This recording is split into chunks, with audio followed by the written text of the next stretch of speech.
Situated on the southern margin of the major Amadeus sedimentary basin, the park comprises extensive sand plains, dunes and alluvial desert, punctuated by the Azzurra monolith and Kata Kjuta. Although the geological features of Ayers Rock and the Kata Kjuta are the most evident features of Uluru Park, it's recognized that the cultural values of the site are significant. These relate to the religious and mythic beliefs of the native Aboriginal population. As a cultural landscape presenting the combined works of nature and man, manifesting the interaction of mankind and its natural environment, the landscape of the Uluru Kata Kjuta National Park is the outcome of millennia of management under traditional Anangu procedures governed by the Jukurpa.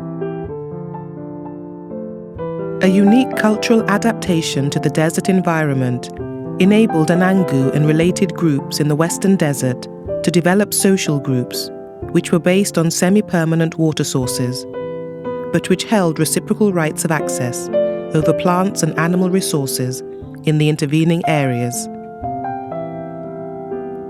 This adaptation is of outstanding and universal value. Hunting and gathering have characterized by far the greater part of human socio-cultural evolution, yet Anangu represent one of the few contemporary hunting and gathering cultures.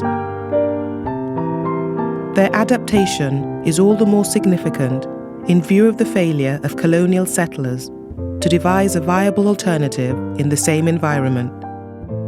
The outstanding universal value of the park is established by the presence within it of the huge monoliths of Uluru and Kata Kjuta, which Anangu and non-Anangu acknowledge, together with the unique pattern of traditional land management and its basis in the oral narratives of ancestral beings of the Jukurpa. Uluru Kata Kjuta National Park covers 132,566 hectares of arid ecosystems close to the centre of Australia, 1,420 kilometres south of Darwin, 335 kilometres southwest of Alice Springs in the Northern Territory, and 1,270 kilometres northwest of Adelaide in South Australia. The cultural landscape of the Uluru Kata Kjuta National Park is of immense significance. It's an outstanding illustration of a highly successful model of human adaptation to a hostile arid environment which has survived for at least 5 millennia. The ecosystem is exploited by its human hunter-gatherer population to its full potential, which is heightened by the practice of controlled or mosaic burning. The park also graphically demonstrates the intimate symbolic relationship between man and the landscape in this non-monumental culture.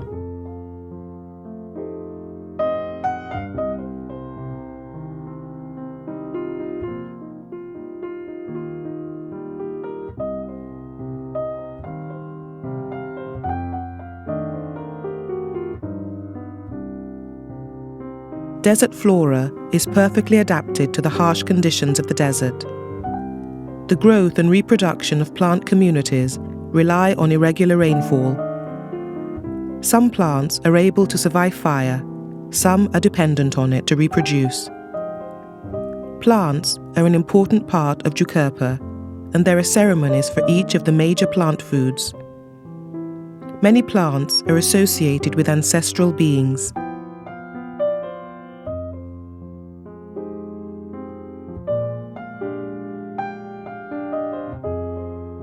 Uluru and Kata Kjuta are outstanding among the nodes in the network of ancestral tracks established during the Jukurpa. The former because of the extraordinary density of sites within the perimeter of the monolith, and the latter because of its position on one of the most sacred tracts. The Anangu Jukurpa is an outstanding example of an indigenous philosophy which regulates all aspects of life, from foraging behaviour, management of the landscape, and social relationships to personal identity. It provides an account of the origin of being and a theory of causality. The landscape the first Aboriginal people saw looked much the same as it does today. Geologists have found that the dunes have remained in their present position for 30,000 years. However, the crests of the dunes are loose as sand and shift with the wind.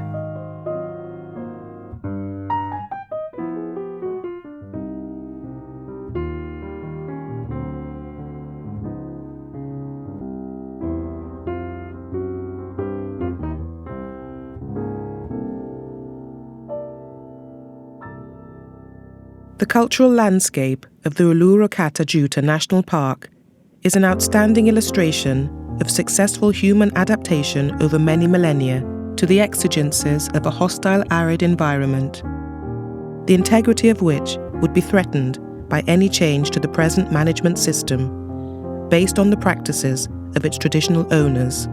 The dramatic monoliths of Uluru Kata Kjuta form an integral part of the traditional belief system of one of the oldest human societies in the world. The listing of Uluru Kata Kjuta National Park as a World Heritage Property for its natural and cultural values represents years of work by Anangu to assert their role as custodians of their traditional lands.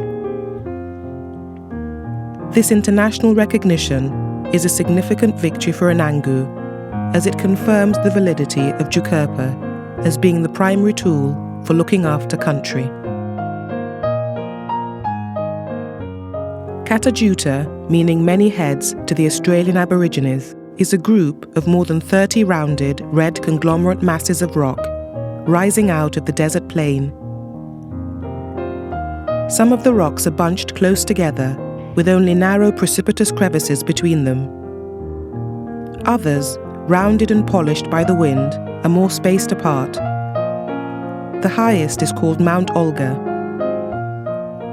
The rocks, also known as the Olgas, named after the Queen of Spain in 1872, when the rocks were first explored by a white man, like their nearby neighbour Uluru, have been sacred to the Aborigines since time immemorial, and figure prominently in their legends about the dreaming, the time of creation. The Aborigines identify Mount Olga as the home of the snake Wanambi, who, during the rainy season, stays curled up in a waterhole on the summit. During the dry season, he moves down to the gorge below.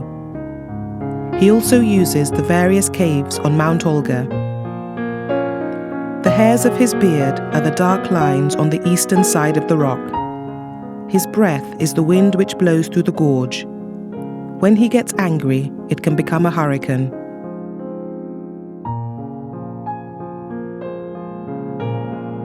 The first European to see Uluru was the explorer Goss, who named it Ayers Rock after the then Chief Secretary of New South Wales. The year before, Ernest Giles had named it Kata Kjuta after Queen Olga of Württemberg. A short period of competitive exploration began to investigate the possibilities of the area for pastoral expansion once the overland telegraph, constructed in the 1870s, had made it more accessible for colonization. But in less than 20 years, the sponsors of these explorations withdrew, concluding that this country was too arid for occupation. In the first decades of the 20th century, the Commonwealth, South Australian and Western Australian governments declared extensive reserves in Central Australia as sanctuaries for the Anangu speakers of several related dialects, designed to protect them from unfavourable contact with white Australians while they were being re-educated into European culture. Anangu resisted assimilation, frequently leaving missions and government settlements to return to a traditional lifestyle. Kapi, or water, is a scarce and precious resource in the arid environment and plays an important role in Anangu life. Anangu consider that all water sources in the park are caused by or have an association with the Jukurpa, and knowledge of the location and temporal availability of water sources has always been an essential component of Anango ability to survive when travelling through country. There are two types of water found within Uluru Kata Kjuta National Park: surface water and groundwater.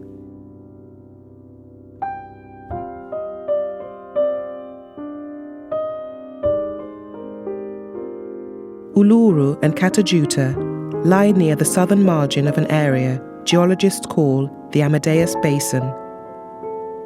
This depression in the Earth's crust formed about 900 million years ago and received layer upon layer of sediment over several hundred million years. This stopped about 300 million years ago. At times, the Amadeus Basin was a shallow sea collecting these sediments. Some of it was blocked off from the sea and the water evaporated, leaving crusted salt. A cold period left deposits of glacial rock.